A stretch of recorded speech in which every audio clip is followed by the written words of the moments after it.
Everyone, how the steam engine came about is the chapter 4 of class 4th. A Greek mathematician and engineer, Hero of Alexandria, also known as Hero, is the first name associated with the invention of steam engine. जब भी steam engine की बात आती है तो सबसे पहला नाम हीरो का आता है, जो कि एक ग्रीक मैथमेटिशियन और इंजीनियर थे. Hero use steam to move objects. Hero ने जो स्टीम है, भाप है, उसका इस्तेमाल चीजों को इधर उधर करने के लिए यूज किया. His steam engine was simple and according to some people he built his steam engine as an amusement और अ टॉय फॉर चिल्ड्रन. जो उनका स्टीम इंजन है वो बहुत सिंपल है और कुछ लोग सोचते हैं कि उन्होंने ये सिर्फ अपने मजे के लिए या फिर बच्चों के खिलौने की तरह बनाया है. It was called aeolipile and is also referred as Hero engine. और इसको लोग क्या कहते हैं, एलिपिल या फिर Hero's engine. This early simple steam engine existed in the 1st century CE and is considered a radial steam turbine. और जो ये सिंपल सा स्टीम इंजन है उनका, वो 1st सेंचुरी CE में आया, इन्होंने बनाया, और वो एक रेडियल स्टीम टरबाइन की तरह काम करता है. टरबाइन होता है एक सर्कुलर फॉर्म में कुछ ब्लेड्स लगे होते हैं और पानी या फिर गैस की मदद से उनको उस टरबाइन को घुमाया जाता है और एनर्जी प्रोड्यूस होती है. Later in the 17th century attempts were made to harness steam for practical purposes. और 17th सेंचुरी में फिर उस स्टीम इंजन को कुछ एक्सपेरिमेंट्स के लिए या फिर उसका यूज करने के लिए अच्छा सा मतलब उसका कुछ स्पेशल यूज करने की जो वो 17th सेंचुरी में स्टार्ट हुआ था. In 1698 Thomas Savery patented a pump that work on steam and was used to pump out water from mines. जो थॉमस सेवरे था उसने 1698 में इसका स्टीम इंजन का काम एक पंप से शुरू किया जो कि माइन से पानी निकालता था. He developed a system where steam from a boiler filled a cylinder and was allowed to cool down. और उसने क्या सा सिस्टम डेवलप किया था जिसमें कि जो भाप थी बॉयलर से एक सिलेंडर में भर जाती है और फिर वो ठंडी होने के लिए छोड़ दी जाती है. The cooling change the steam into some water. और ठंडा होने के कारण जो भाप है वो कुछ पानी में बदल जाती है. But it is also left a vacuum in the container. लेकिन वो फिर भी कुछ खाली जगह छोड़ देती है उस कंटेनर में. The vacuum pressure was then use to draw water out of the mines. और जो फिर वो वैक्यूम से जो प्रेशर बनता है उसकी हेल्प से वो माइन से पानी निकालते थे. Thomas Newcomen another Englishman is in about 1712 developed a more efficient steam engine with a piston that helped to separate steam from the water. और फिर अगले 1712 में थॉमस न्यूकॉमन नाम के एक अंग्रेजी आदमी ने इस स्टीम इंजन को और भी एफिशिएंट मतलब और भी पावरफुल बना दिया इसमें पिस्टन लगा के.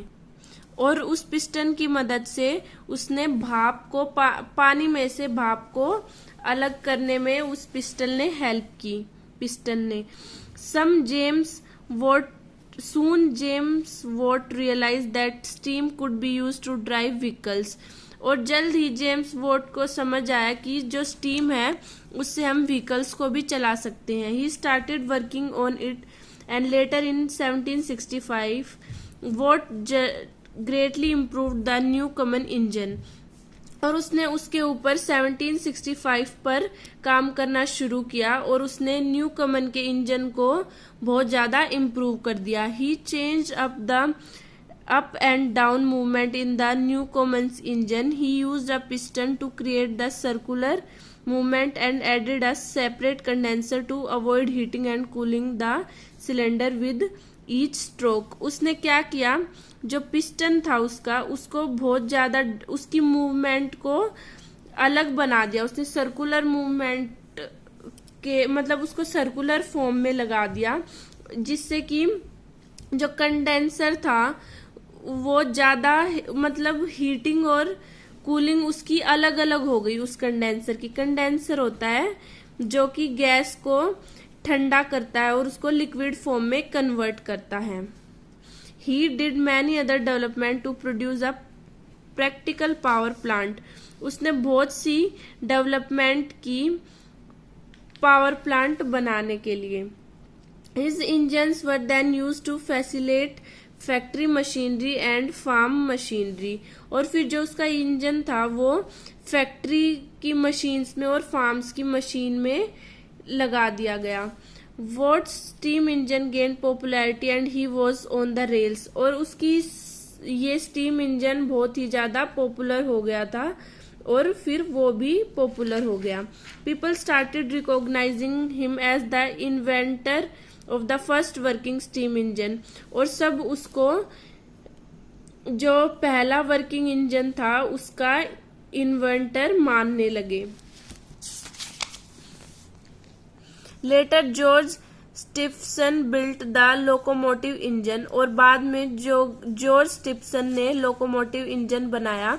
This primitive engine ran first on the Stockton to Darlington railway lines. और उसका जो ये सबसे पहला जो इंजन उसने बनाया था वो स्टॉकटन से डार्लिंगटन रेलवे लाइंस पर चला। He was considered the principal investor of the rail road locomotive. और इसको उन्होंने सबसे पहला इन्वेंटर माना रेल रोड लोकोमोटिव का। Stephenson later developed much more powerful engine such as Blucher in 1814। और फिर बाद में 1814 में उसने सबसे ज्यादा पावरफुल इंजन बनाया जैसे कि Blucher. He also build the famous rocket which reached the speed 22 mph running with loads as heavy as 12 tons and covering 14 miles in just 69 minute. फिर उसने सबसे फेमस रॉकेट बनाया जो 22 mph की स्पीड से चलता था और 12 टन को वो 14 माइल तक सिर्फ 69 मिनट्स में ले जाता था। The adaptation of the steam engine to railways became a commercial success with the rocket in 1829। जब उसने 1829 में रॉकेट बनाया था तभी रेलवेज उस स्टीम इंजन को रेलवेज में इंट्रोड्यूस कर दिया गया और स्टीम इंजन्स चलने लगे। George Stephenson is known as the father of railways. और जॉर्ज स्टिफसन को फादर ऑफ रेलवेज के नाम से भी जाना जाता है।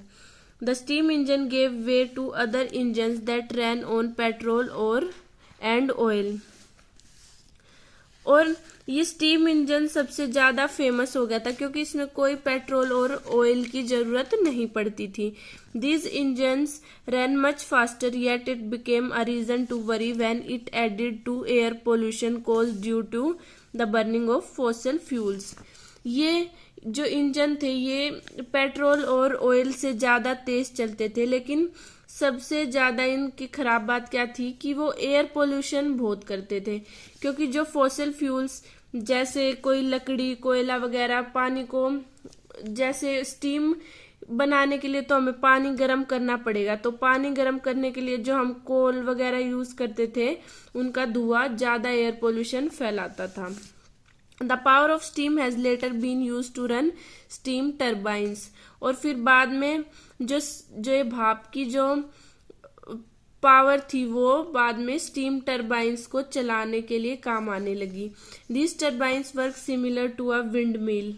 और जो टर्बाइंस थे वो जैसे विंड मिल, ये ऐसा कोई स्ट्रक्चर होता है विंड मिल। विंड मिल से हम इलेक्ट्रिसिटी जनरेट करते हैं, तो जो टरबाइन है वो विंड मिल जैसा ही काम करने लगा था। The steam under high pressure should be directed towards the blade of the turbine which would make them turn. और जो भाप का हाई प्रेशर होता था वो उसको टरबाइन की ब्लेड की तरफ कर देते थे, जिससे कि वो मूव करने लग जाता था, ब्लेड उसका टर्न होना स्टार्ट होता था। Later the steam is pass to the stationary blades, और बाद में जो भाप थी उसको जो कि ब्लेड्स रुके हुए थे उन पर डाल दिया जाता था।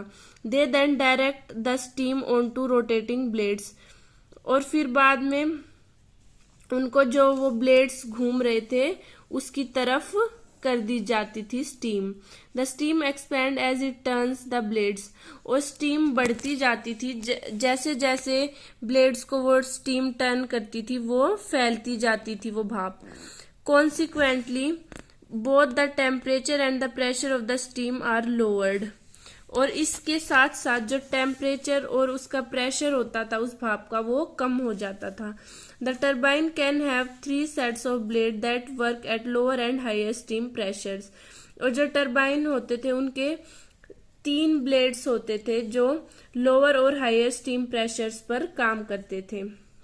Thus heat energy is transformed into a power that can move things, और फिर इसकी हेल्प से जो हीट एनर्जी थी उसको ऐसी पावर में चेंज किया जाता था जो चीजों को इधर उधर मूव कर देती थी। Today steam engines are use for many industrial purposes, और आज के टाइम में जो स्टीम इंजन्स है वो इंडस्ट्रियल पर्पजेज के लिए काम आते हैं। Electricity generation is the most important of them, और जो बिजली बनाना है वो इनमें से सबसे ज्यादा इम्पोर्टेंट है। दैट्स इट, इतना ही था ये चैप्टर।